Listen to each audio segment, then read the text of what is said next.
Everyone knows the only reason I managed to marry Willow was because of my unparalleled simp skills.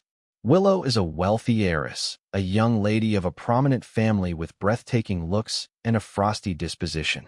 I was just a nameless extra in a film crew, yet I not only succeeded in marrying her, I even got her to have children with me.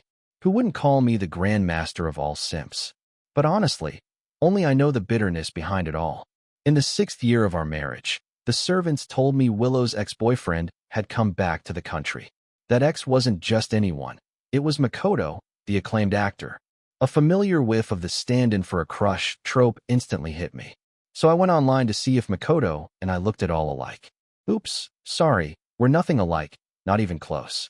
If Makoto is a sentimental old dog, then I, George, am a wild dog that can't be chained, always ready to charge out and bite someone.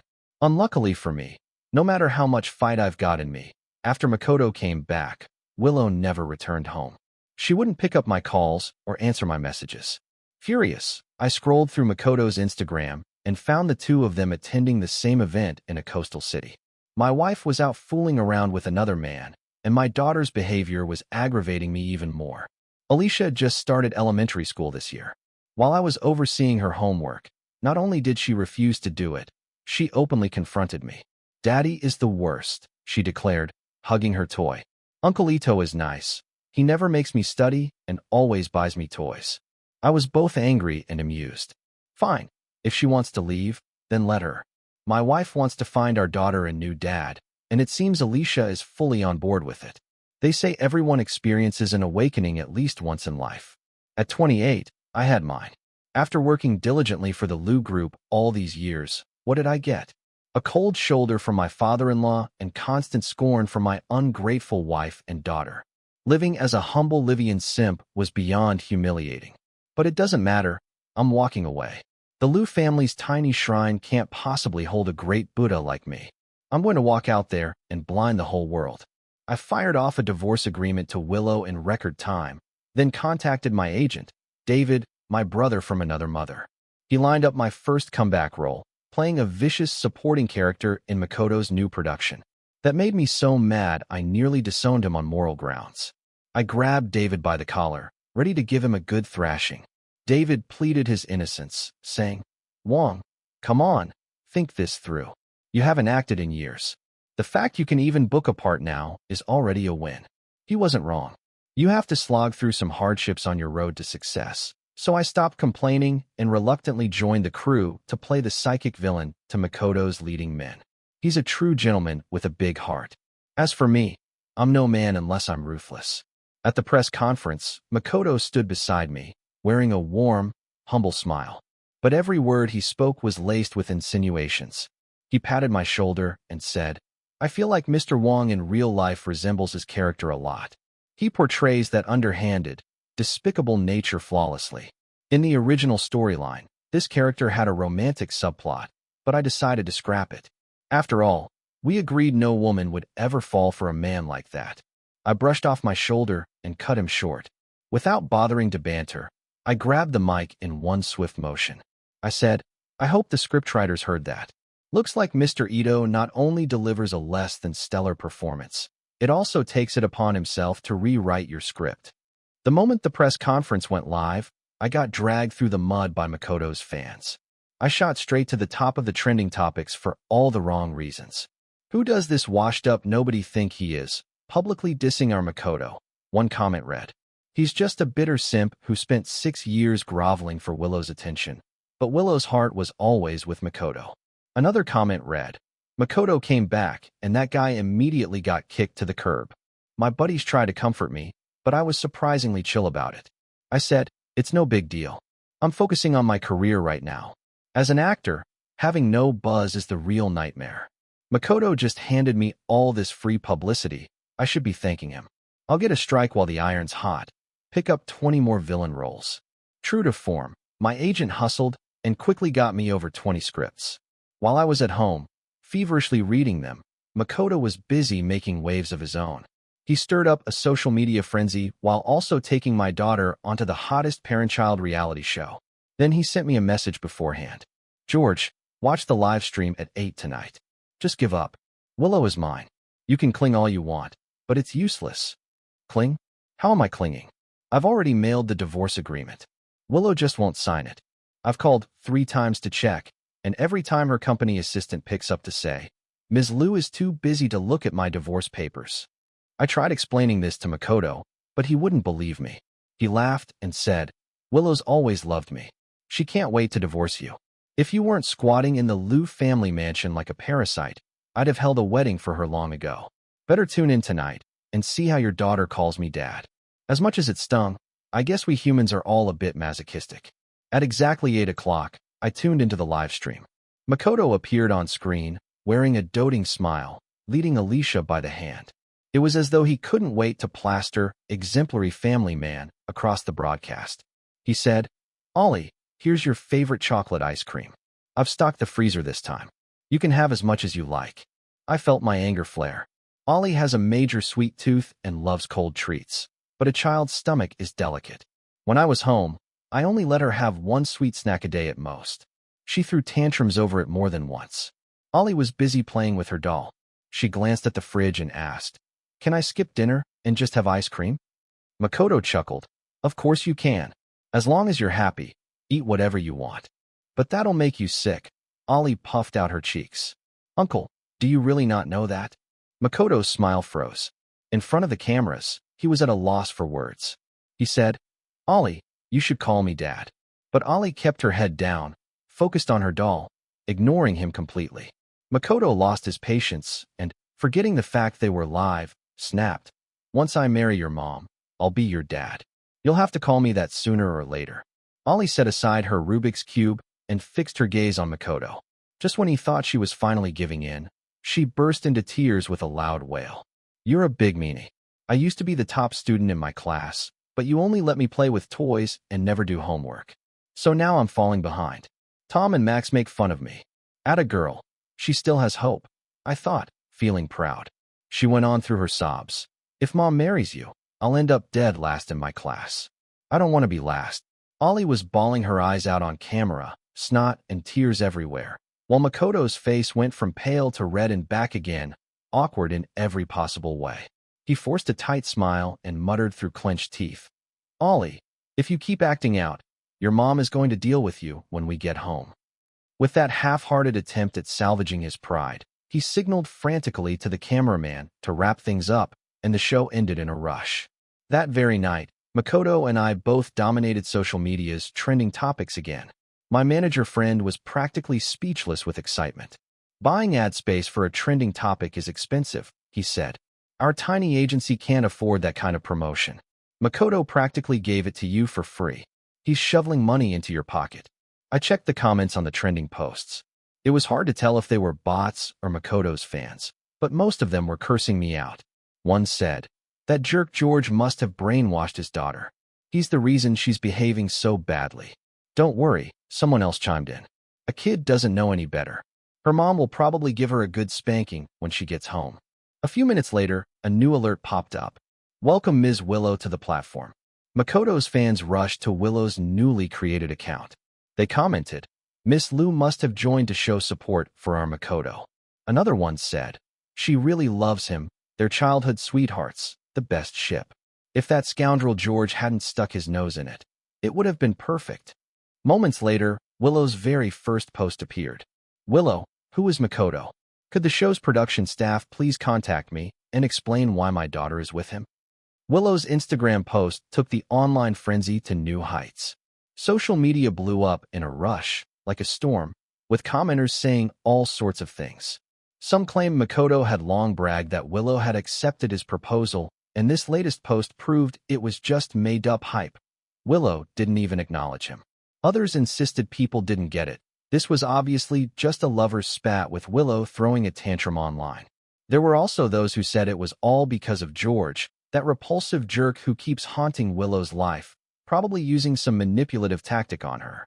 The show's director, an affable, heavy-set guy, was at home, positively euphoric.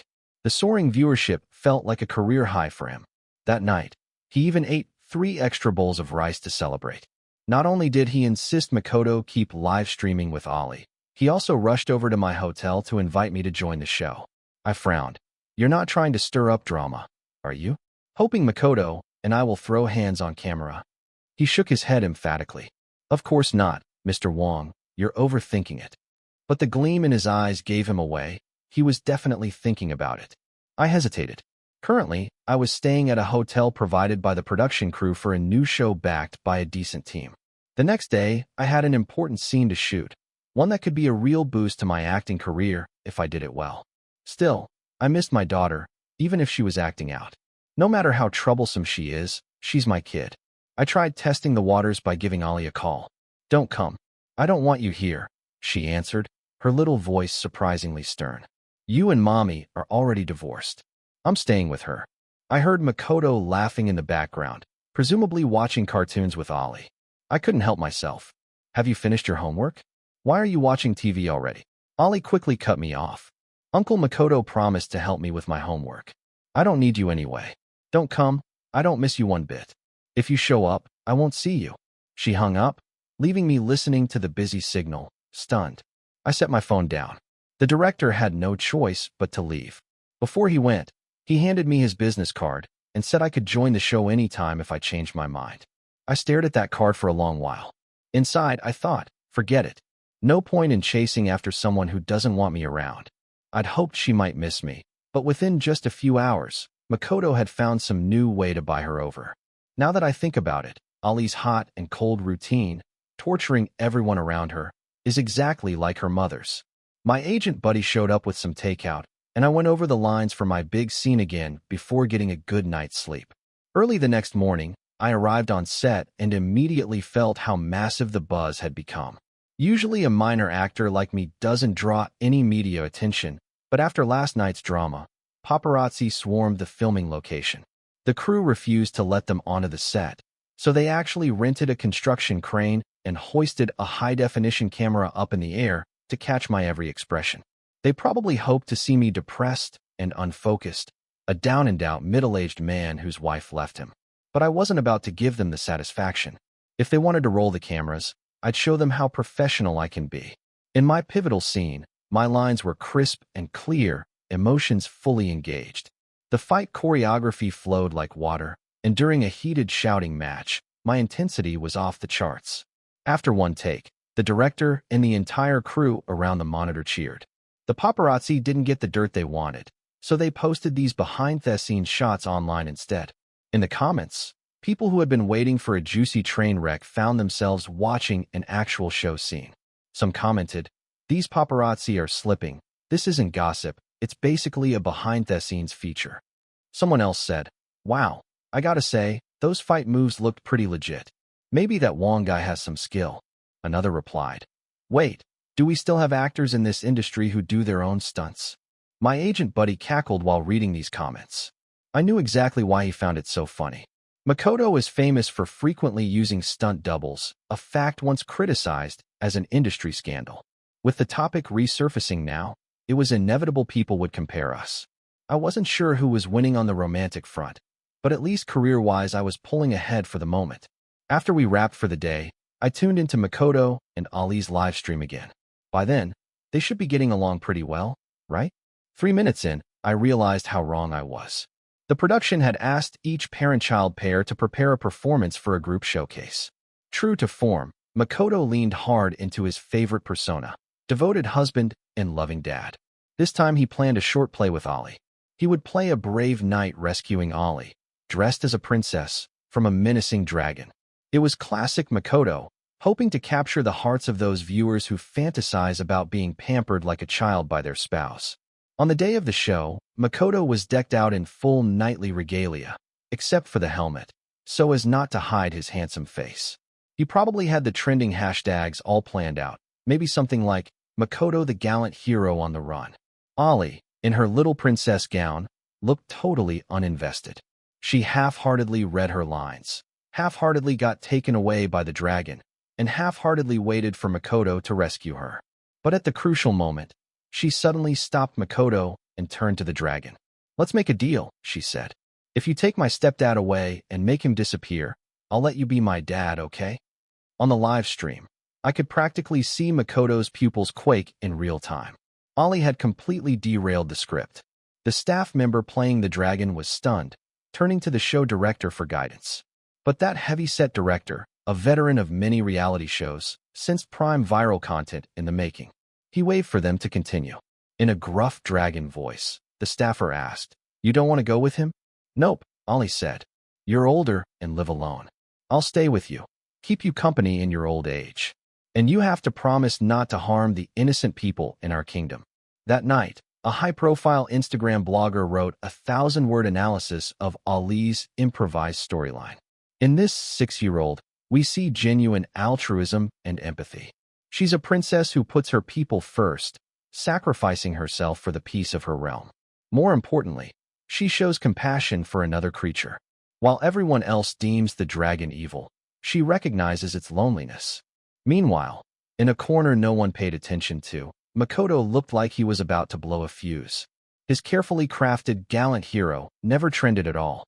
Instead, viewers mockingly pushed Runaway Clown for him.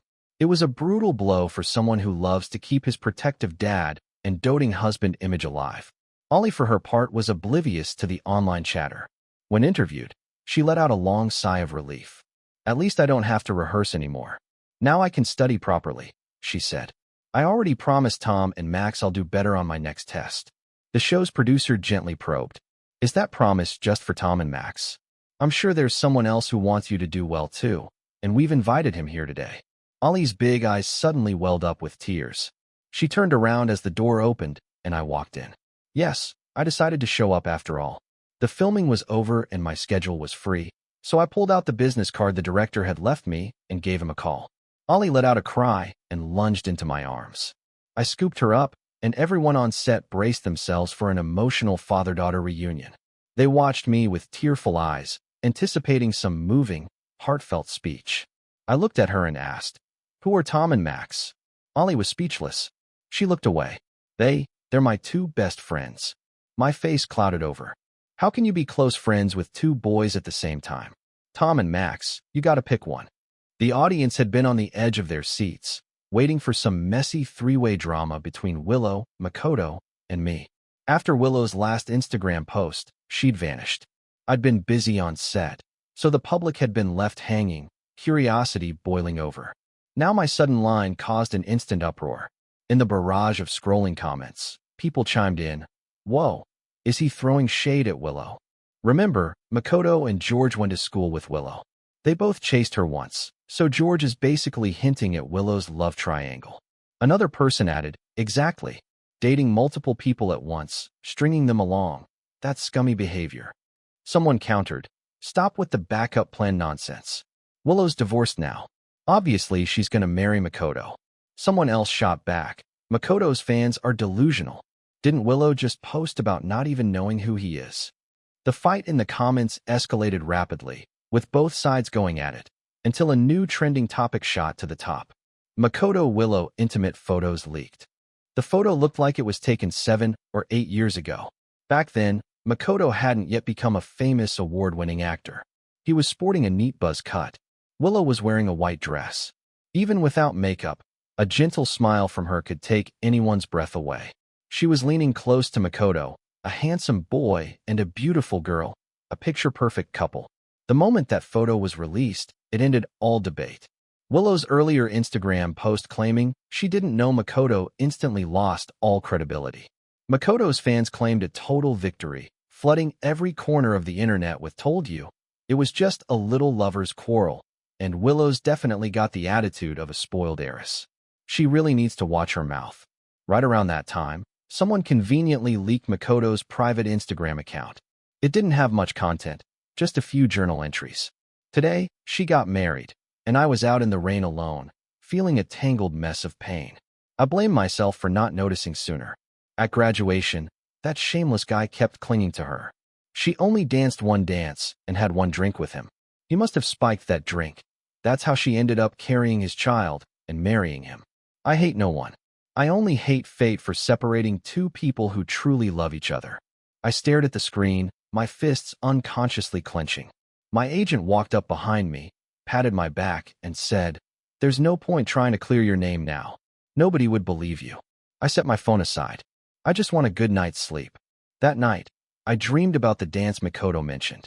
I was holding Willow in the brightly lit ballroom. Her dress swirling, her eyes were mesmerizing, glowing brighter than the crystal chandeliers. I lost myself in that glow, never wanting to come up for air. I'd liked Willow from the very first day of freshman year. She was the radiant center of attention, a cool and distant campus beauty and the wealthy daughter of a powerful family. Whenever she performed at art showcases, crowds of male admirers went wild. I did a lot of clumsy things to catch her eye, dressing up in a mascot costume to hand out flyers along her usual path, or scheming to get into the same project group in an elective course. One summer, the inside of that mascot suit was stiflingly hot, and I managed to say just one hey before fainting from heat stroke. Willow was the one who struggled to carry me to the school clinic. Then, after we finally got assigned to the same project group, I vowed to impress Willow with my brilliance. I crammed through 5 volumes of English language research in 3 all-nighters. But I was so sleep-deprived that my mind went blank during the presentation and, again, Willow had to quietly step in and save me. I was convinced Willow might like me a bit too, after all. At our graduation dance, she agreed to be my partner when I invited her. "Would you join me?" I asked.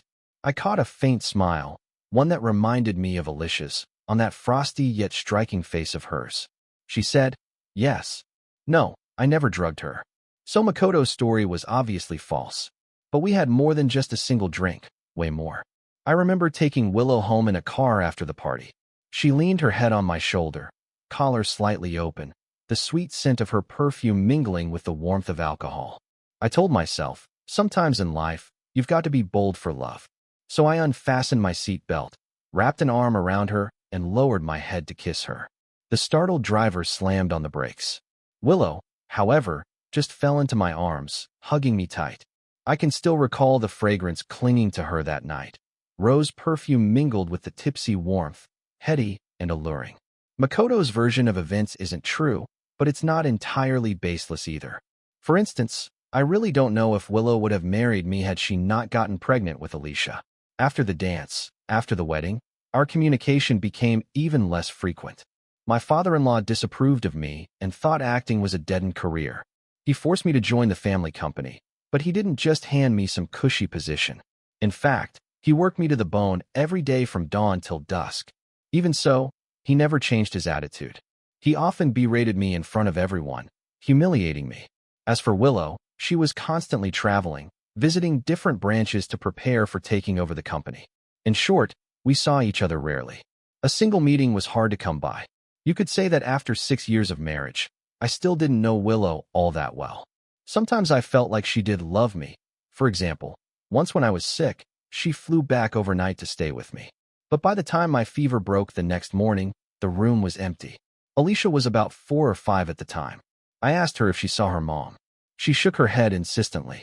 She said, "Mommy never came home." "Did she tell you to say that?" I pressed. Ollie hesitated for a moment. That was enough to confirm that Willow really had come back, so it wasn't just my imagination.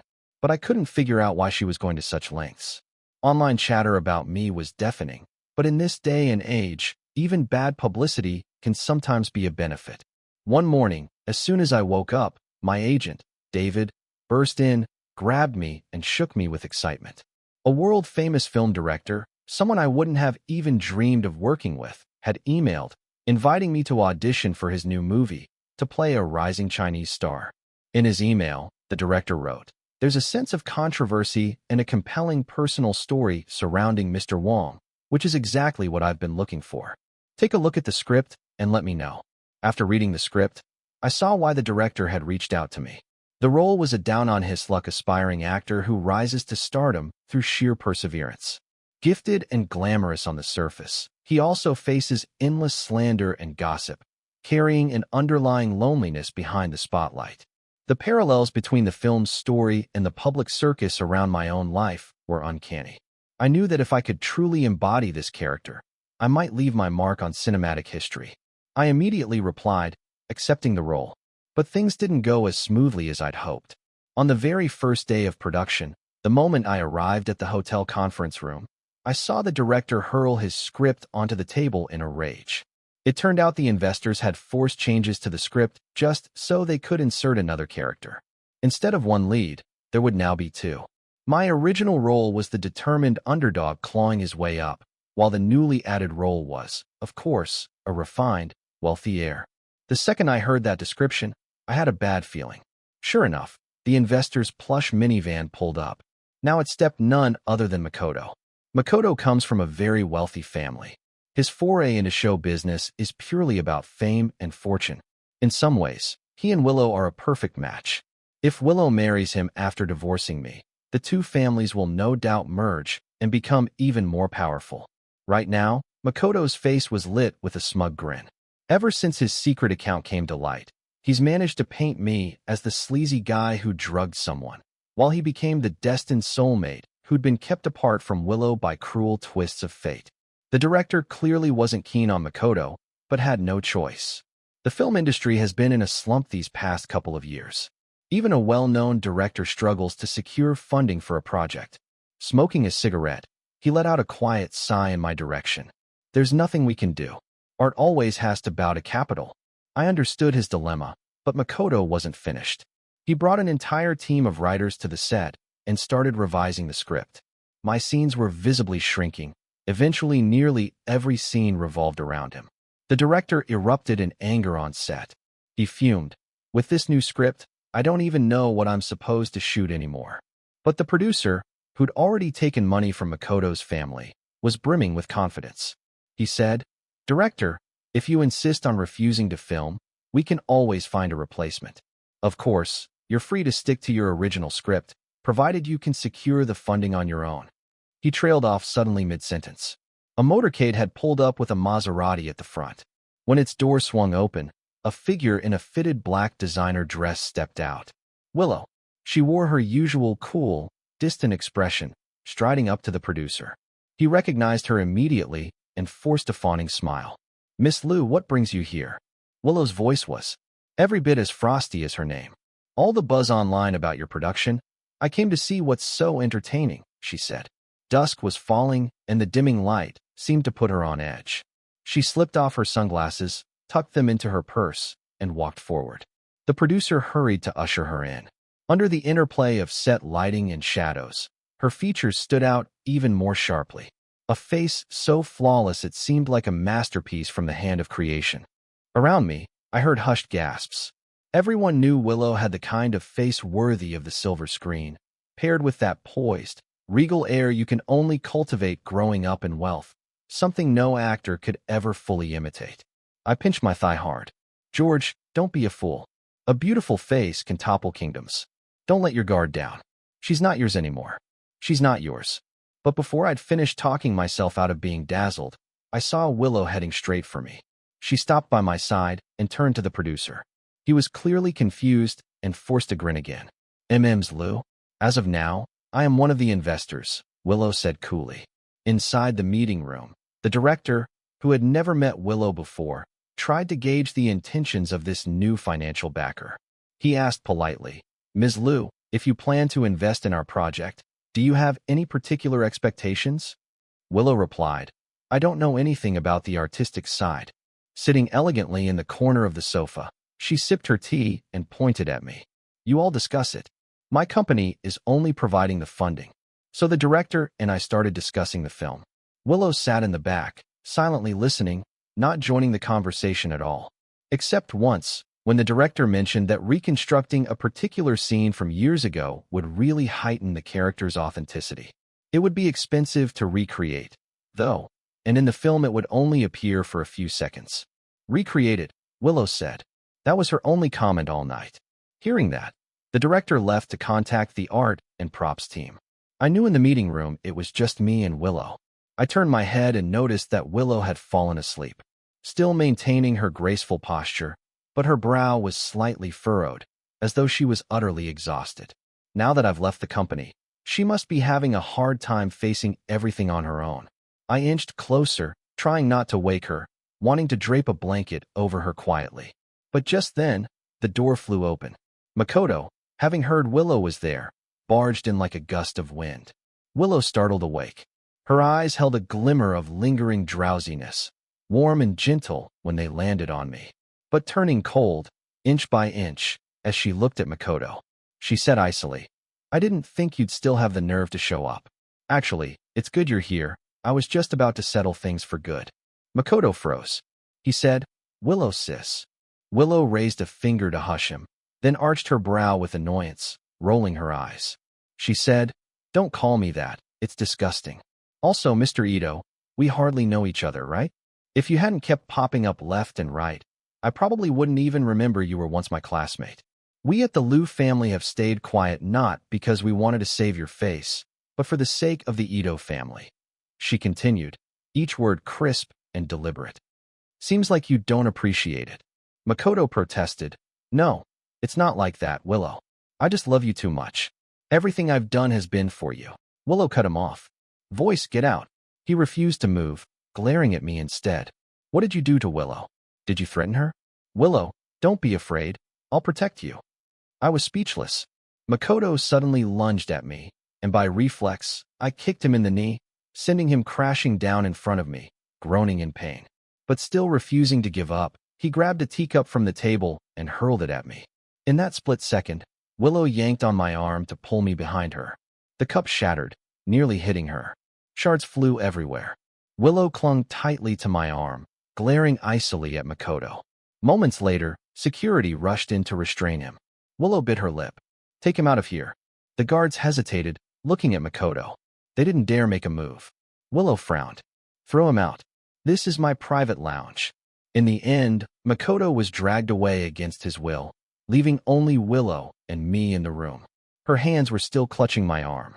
The familiar rose scent drifted up, and I felt my resolve waver for a moment. But I pushed her away. Ms. Liu, I said, as far as I remember, we're already divorced. Willow replied, as far as I recall, I never signed. I was at a loss. If you won't sign, I'll file for divorce in court. She looked at me steadily. Do you really want a divorce? Yes, I said, though not with much conviction. Still, I gritted my teeth. Willow, I've had plenty of time to think these past few months. This life with no dignity, I can't go on like that. I have my own dreams, my own ambitions. I'm determined to leave my mark on film history. Willow fell silent for a moment. Maybe it was just my imagination, but I thought I saw a trace of a smile. Softly, she said, fine, then let's get divorced. The following day, Willow posted yet another Instagram update that stirred up the public. It was simple, just a single photograph. It showed the picture of her and Makoto from the other day, except now it was the full image. In reality, it was a large group photo of about a dozen students, presumably taken after some class. She offered no explanation, but the meaning was crystal clear. Makoto had cropped out everyone else to create a false narrative and deceive the public. Some paparazzi managed to corner Willow, demanding to know why she was only clearing things up now. Was it because of a business relationship between the Liu family and the Ito family? Willow ignored them. I had a hunch about what was really going on. I cornered my friend, my agent, who'd been acting shifty behind my back. Staring him down, I said, I remember a few days ago, you kept sneaking off to make calls, telling someone on the other end, don't do it yet, it's not the right time. He tried to dodge. What are you talking about? I don't get it. Don't play dumb. I snapped, grabbing his shoulders. Were you talking to Willow? You told her not to clarify right away because letting the gossip simmer would boost my popularity. After all, it wasn't some ironclad scandal. There'd be room to flip the narrative later, and the higher the buzz, the more it would help my career. Getting that film offer proved you right. What exactly are you and Willow plotting? My friend, faced with my barrage of questions, threw up his hands. Nothing really, no schemes. Willow just asked me to help you get ahead in your career. She said if we ever needed her help, we should reach out. I let go of him and rubbed my temples, recalling how I'd majored in journalism and communications back in college, but had always secretly dreamed of becoming an actor. During my very first campus theater competition, I starred in a play that turned out to be a massive hit. I arrogantly shouted at the time, anyone who wants my autograph better get it now. I'll be a superstar soon. And back then, Willow was in the audience. Later, I did get some minor acting gigs with production crews, but then my father-in-law roped me into his company. I got buried in work and social engagements, reduced to a rigid 2-point commute like a machine. Somewhere along the line, I lost sight of my dream. Could it be that Willow still remembered? Making this film was tough, but all of us on the main creative team loved every minute of it. Makoto's scenes got whittled down to almost nothing, and the script returned to its original form. I was once again the lead under the spotlight. For the final scene, I had to perform a stage play within the movie.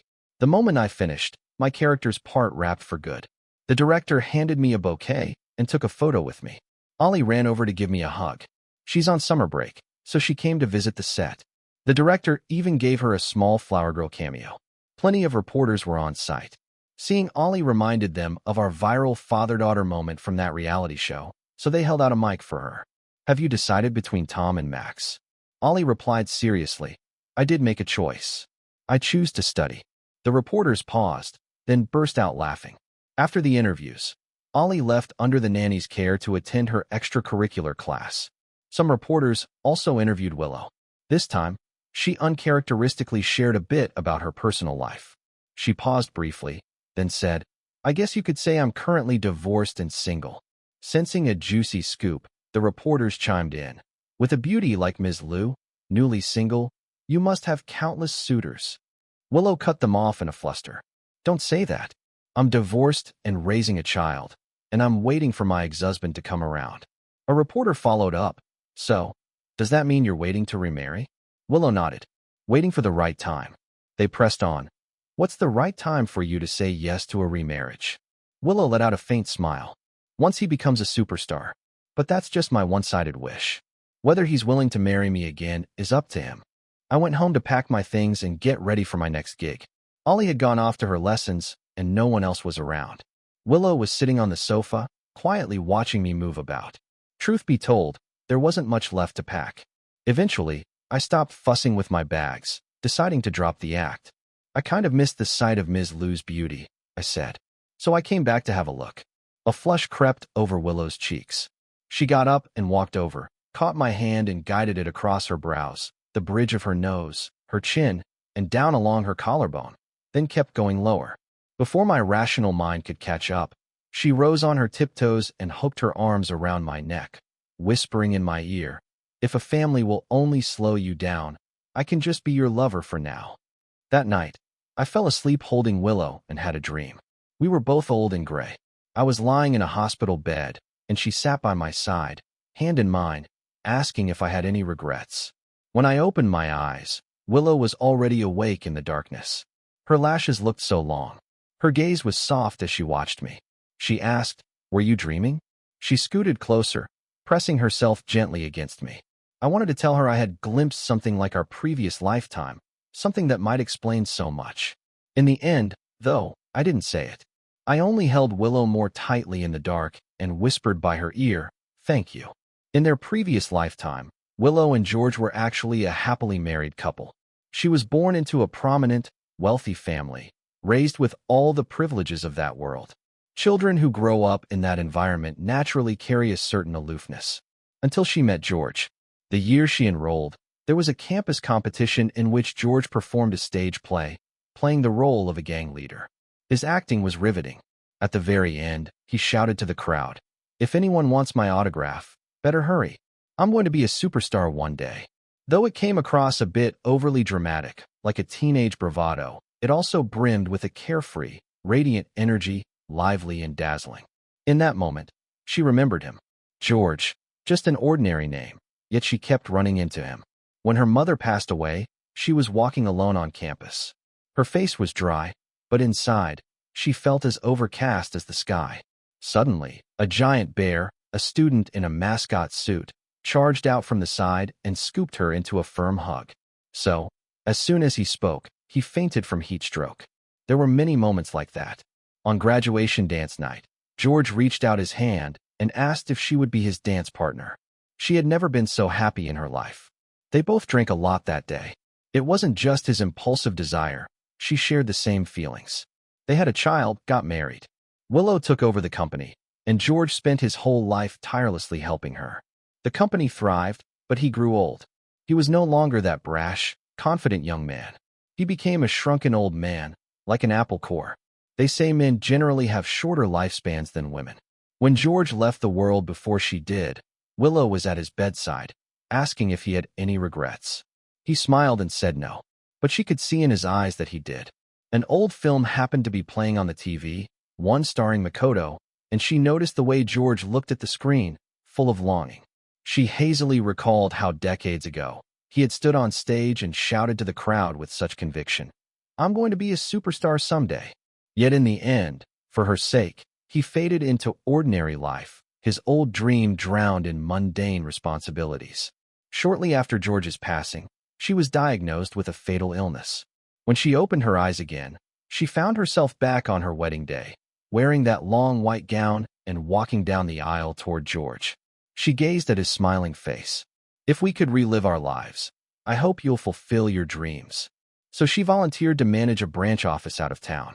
In her previous life, she persuaded George to continue acting, but then a crisis erupted at that branch, and it dragged him in. George poured all his energy into the Liu family business, pinning down his own career before it could take off. This time, she decided to intervene early and extinguish the crisis at the source. She worked herself to the bone all by herself, never imagining that in her absence, the timeline would shift.